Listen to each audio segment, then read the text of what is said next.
Chloe Price is 19 years old and Max's best friend since childhood. After Max was gone to Seattle, Chloe became best friends with Rachel Hamber before she went missing. She is the daughter of William and Joyce Price and the stepdaughter of David Madsen.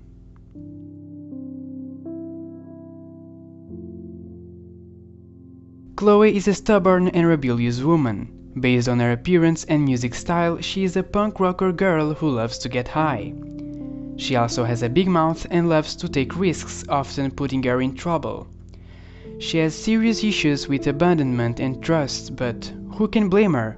Her father dies, Max's moved to Seattle almost at the same time, and as it wasn't enough, Rachel Hamber also disappeared.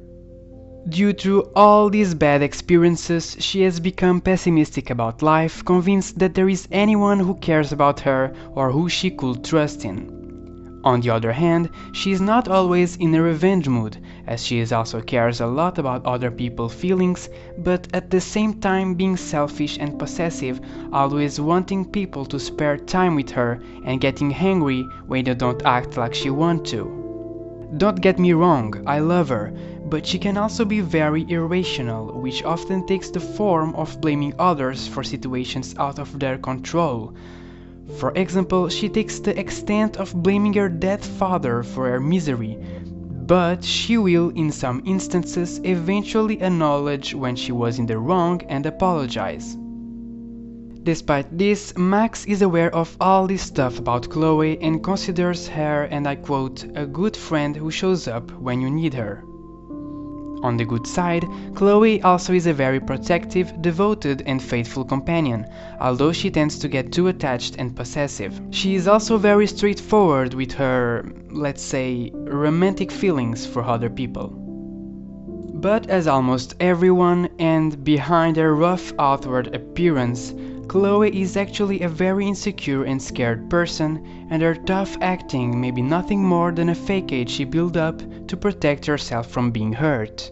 On the same note, it's likely that she had to deal with depression caused by all the bad stuff that happened, and it is implied that she suffers from insomnia and even had suicidal thoughts prior to Max's return. It is also possible that her line quote, "Rachel saved my life," literally refers to her preventing Chloe from committing suicide. She appears to show symptoms of a condition called borderline personality disorder, which is a long-term pattern of abnormal behavior characterized by unstable relationships with other people, unstable sense of self, and unstable emotions. There is often an extreme fear of abandonment, frequent dangerous behavior, a feeling of emptiness, and self-harm. In a deleted audio track, Chloe is shown having a meltdown and expressing typical fears of someone who has BPD. We will let you hear for yourself. It makes me ill that Rachel posed like this for Frank.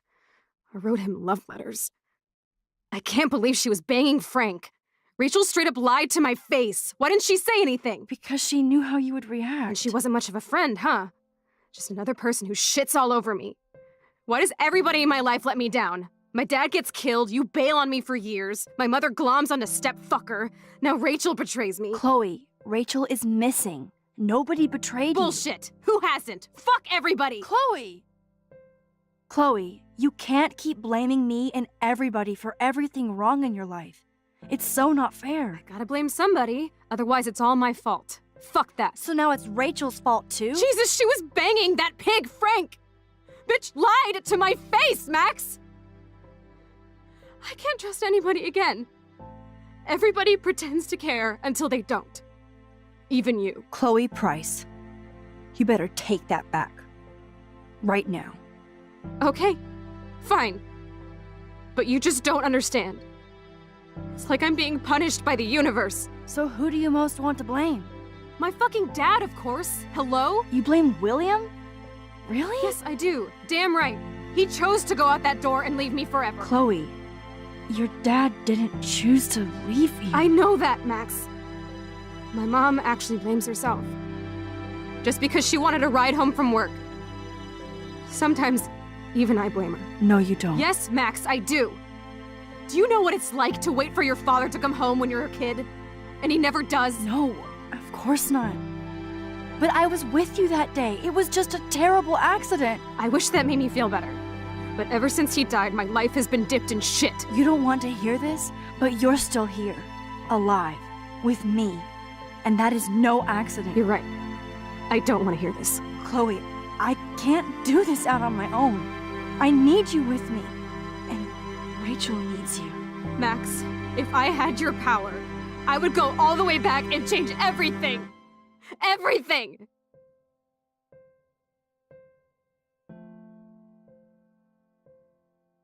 Can we talk about how good the acting of this game is? Well, back to Chloe, she often drinks alcohol and smokes. She has had problems with drug addiction in the past too, as proved by her large debt with the drug dealer Frank Bowers. Although being smart enough for Blackwell, she abandoned her studies in a self-destructing act blended with her rebellion against authorities and her own family. Chloe's personality seems to grow a lot after Max came back, since she found new strengths in Max's support. Although she may not seem like this in the outside, she later appears able to show a more caring and brave side of her.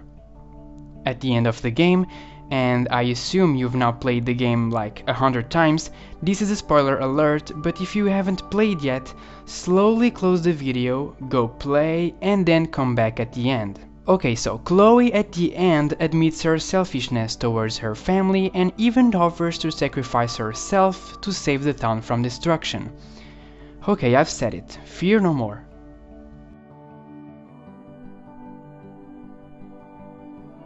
As we said before, Chloe has a punk aesthetic. She wears pale blue ripped jeans with braces, black boots and a white t-shirt with either a skull or a heart on it. She is always seen wearing her necklace, which is a chain with 3 bullets. Sometimes she wears a black leather jacket and a dark blue beanie. She has a tattoo sleeve on her right arm, an intricate design featuring flowers, wait for it, butterflies, what a surprise, and also, obviously, a skull. As for her hair, it is light purple at the roots and blue at the ends. On the extreme opposite, young Chloe wears pale blue jeans and a grey sweatshirt with the Arcadia Bay lighthouse on it. She wears her hair long and straight in its natural strawberry blonde shade.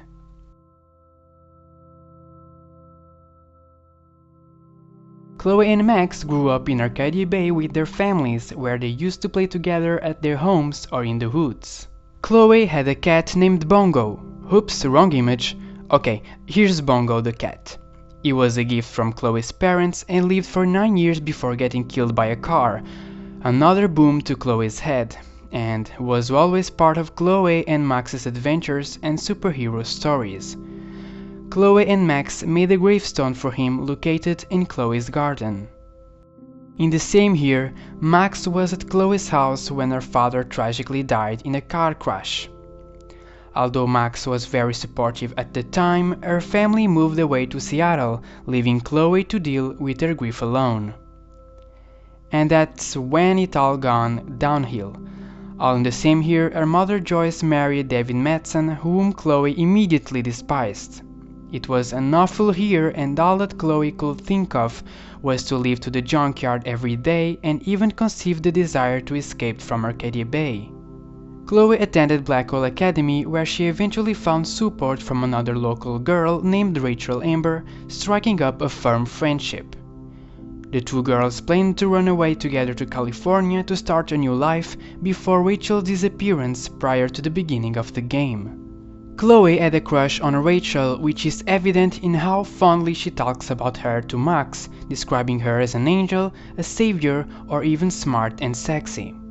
The fact that she keeps mementos of them in a metal box under her bed, that she carries a photo of Rachel around in her wallet, or that she has a picture of her as her mobile background emphasizes how highly Chloe treasures Rachel. She is also driven to tears when she discovers Rachel's body in the junkyard, admitting to Max that she loved her. Considering how troubled Rachel was to tell Chloe about her relationship with Frank and Jefferson, it's likely that she knew about Chloe's feelings for her and didn't want to hurt her best friend.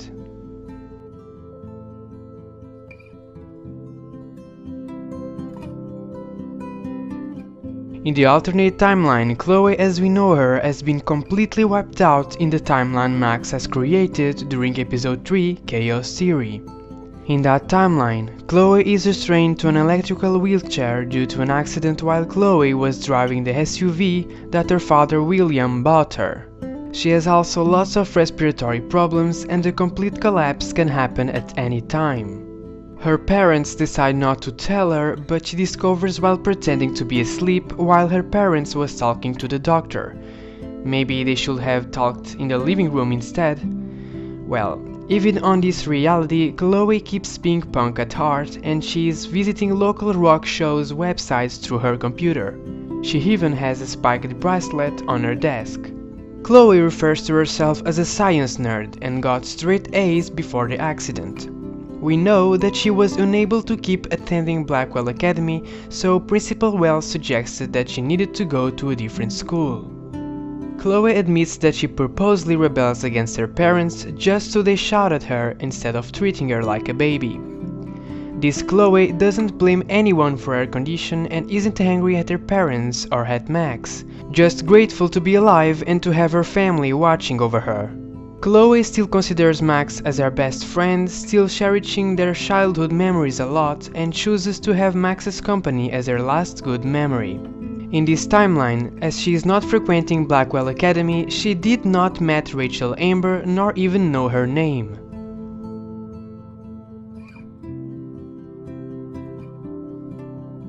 Chloe is associated with several colors. Her clothing is notably black and white, which is associated with death due to the several run-ins with death during the game, and her death triggering Max's rewound power in the first place. Her tattoo is filled with red ribbon-like designs. The color red is associated with anger, aggression, and tragic circumstances, which is totally Chloe. The blue butterfly that appears in the moment of her death in Chrysalis is deeply connected to Chloe's character, as the butterfly is a symbol of transformation, resembling Chloe's character who has gone through many personal changes. It is also a symbol of immortality, which fits to Max constantly saving her. The fact that the blue butterfly is really Chloe's spirit animal is reinforced by its landing on Chloe's coffin at the end of the game. Another theory is that Chloe's spirit animal is actually the blue jay. This also makes sense as the blue jay is an ancient character who travels to the land of the dead frequently, which reminds us how many times Chloe dies, and as the blue jay is finally at peace with his death, same as Chloe when she decides to end his suffering in the alternative timeline. The blue jay also dies frequently in the game, and Max always finds herself deciding whether or not to save him, same as whether or not to save Chloe. Maybe, even with the save Chloe ending, death will always follow her and Max is forever tasked with saving her. Who knows? Fans of the game have multiple theories about Chloe and Max, and one of them is that Max could correct the timeline going back to the beginning of the game and let Chloe die as it was her destiny, preventing the tornado to be created. However, the Echo disaster still exists although Chloe is dying in the alternate timeline. Another theory is that Max could step in and prevent Nathan from killing Chloe, but it may not work as Chloe's death is predicted symbolically in the game, and keeping her alive will not correct the wrongs in time as she was originally meant to die anyway. Another great theory is that the tornado is the creation of Chloe's anger and wish to destroy Arcadia Bay like a curse, and that Max gains her powers so that she could save the town and Chloe herself. Chloe's name derives from the Greek mythology as an alternate name of the goddess of agriculture and fertility, Demeter.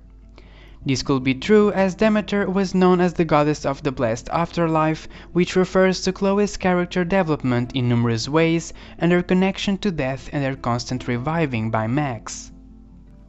Chloe's car license plate spells TWNPKS, which is a reference to Twin Peaks, an American television serials drama which also takes place in Pacific Northwest and is centered around the mysterious disappearance of a well-liked teenage girl prior to the series' start. As everyone knows, Chloe don't use emoji nor let Max use it herself, which is probably due to her depression. However, she does use emoji in the timeline Max created where she won the Everyday Heroes contest, after Chloe recognized David Goodwill after he captured Jefferson. Chloe is seemingly bisexual, pansexual, or sexually fluid, as she is both interested in Max and Rachel, has a porn magazine with girls in her hideout, and is carrying around condoms in her wallet. She also states that boys are gross, although she has a boy toy phase, but that couldn't imply that she is more into girls than boys. In episode 4, she seems attracted to Jefferson, but it could also be to tease Max. Chloe's character might be based on Lisbeth Salander from The Girl with the Dragon Tattoo. The female protagonist has a very similar attitude and punk rock style like Chloe. She has the same badass attitude, short colored hair, tattoos and piercings, wears boots and skull motifs.